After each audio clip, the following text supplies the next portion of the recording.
design, build, implement, and maintain privacy programs. I perform privacy assessments, I support privacy incident response, and I collaborate with various technical and non-technical stakeholders to build and design products with user safety and user data protection in mind.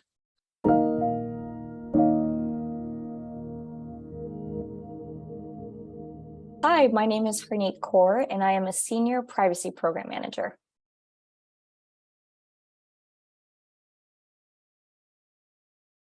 At a high level, my role as a senior privacy program manager entails being an advocate for embedding data privacy in technical, non-technical, operational processes, systems, and programs across the organization. Overall, what I do is I design, build, implement, and maintain privacy programs. I perform privacy assessments, I support privacy incident response, and I collaborate with various technical and non-technical stakeholders to build and design products with user safety and user data protection in mind.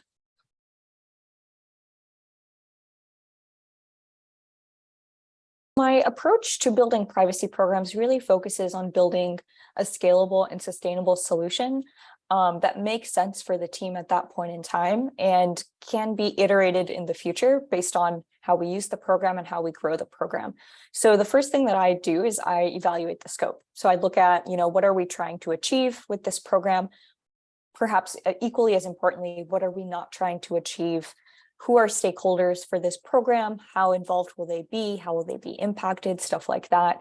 Then I kind of do a deep dive on the current processes in place. So is there a partial process in place today? How does it work? What are the pain points in that process so that we don't repeat that in the future process?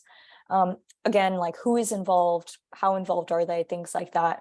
If there's no process and we're building a program from scratch, I investigate if there's any existing processes, systems, or tooling that we could potentially leverage as we build out this new program. So for example, if there's an existing security third-party review process where we could, make adjustments and plug in the privacy aspect of a third-party review, leveraging whatever consolidated review tooling they have, as an example. And then after, I do that kind of deep dive investigation, I put together a program design and project plan. And I, keep in mind things like timelines, resources, cross-functional stakeholders, how involved they want to be, what their buy-in looks like. And then I use that to kind of propose appropriate solutions. So sometimes this can look like a fully automated solution, but other times, due to business need or resourcing constraints, it could be partially automated or even a manual solution. It really just depends on where the organization is in its privacy readiness.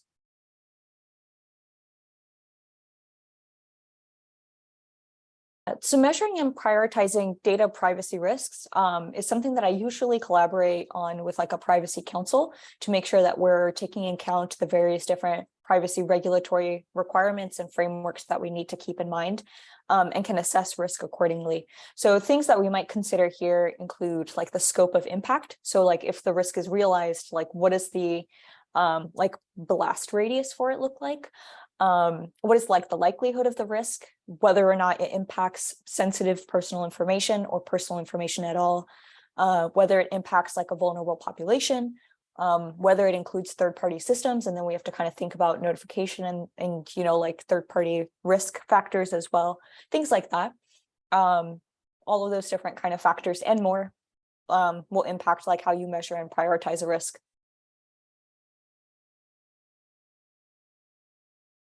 One thing that's pleasantly surprised me is how quickly privacy has come into the mainstream, and it's something that people can recognize as important to address. Sometimes they might not have the language for it, but they'll, come to you and they'll say hey, we're storing data in this specific database. Should we be doing that? Or, hey, we want to work with this third party, but they do X, Y, and Z. Are they still a good candidate? Whether they recognize it or not, they're talking about and thinking about things from a data protection perspective. This has likely been exacerbated by a lot of the recent privacy incidents that have been in the news, but I'm grateful for that awareness nonetheless. I think privacy has really jumped in leaps and bounds in privacy awareness over the past couple of years. It's a relatively new field, so I'm excited to see how that grows.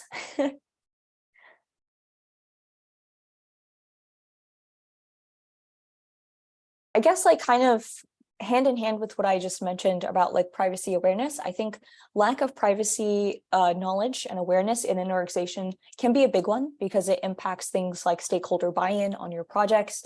It can impact like resourcing and funding and stuff like that.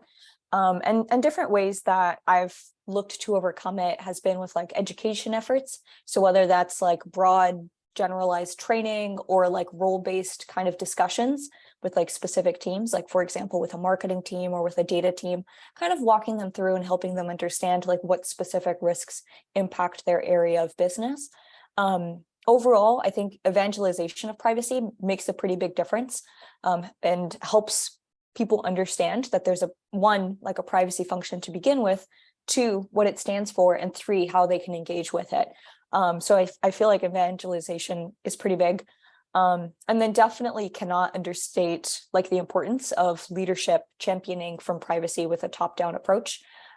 People often look to their leaders, rightfully so, to set the direction for the company. And so having leadership kind of acknowledge and champion how important data privacy is to them really makes a difference in the conversations that we have at the individual level.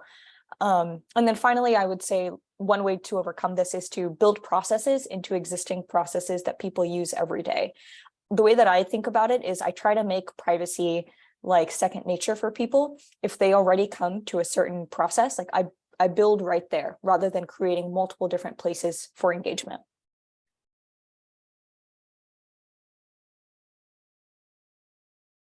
You know, each team is unique and has their own perspective. So like some teams are going to be more receptive to privacy efforts and others less so.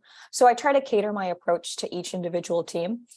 Overall, I've found it pretty helpful to spend time and energy to build a relationship with the team, getting to know them, their goals, their perceptions on privacy prior to discussing or even bringing up like a privacy ask or a project or a compliance requirement, anything like that.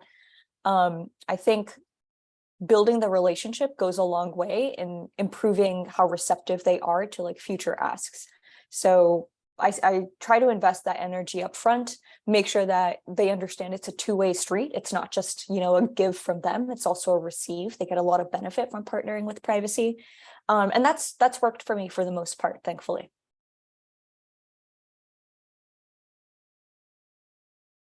The way that I kind of take an approach here is I try to embed privacy by design at every stage of a development process. The level of involvement may change, right? So like when they're writing code, like I might have a different guideline that I share with them of like, here's how to make your code more data privacy friendly, for example, or here's like how you can improve and like collect less information. But when it comes to like a design document or an engineering design change that they want to make, then my involvement is a lot more significant. I kind of sit down with the team, walk through their documentation, evaluate the data lifecycle with them, go through like, you know, key privacy principles with them and make sure that we're being really comprehensive.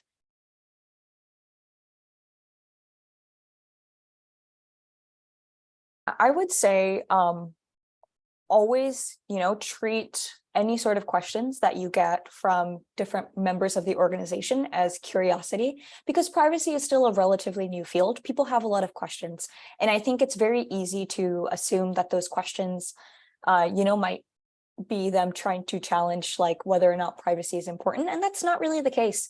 You know, folks just want to learn. They want to understand like, how does this kind of impact their day-to-day? So like approach it with a lot of understanding and patience, and just, you know, approach it from a perspective of we are ultimately working together to build something for the customer, whoever that customer might be. And so having a mindset of like, we are doing this together versus it's me versus you makes a pretty big difference, both in the nature of the relationship that you have with those partners and the longevity of that relationship as well. Data Privacy Day to me means a really great opportunity to bring the next generation of privacy professionals to the field. There may be a lot of people that aren't aware that privacy is a field that's open to them for a career.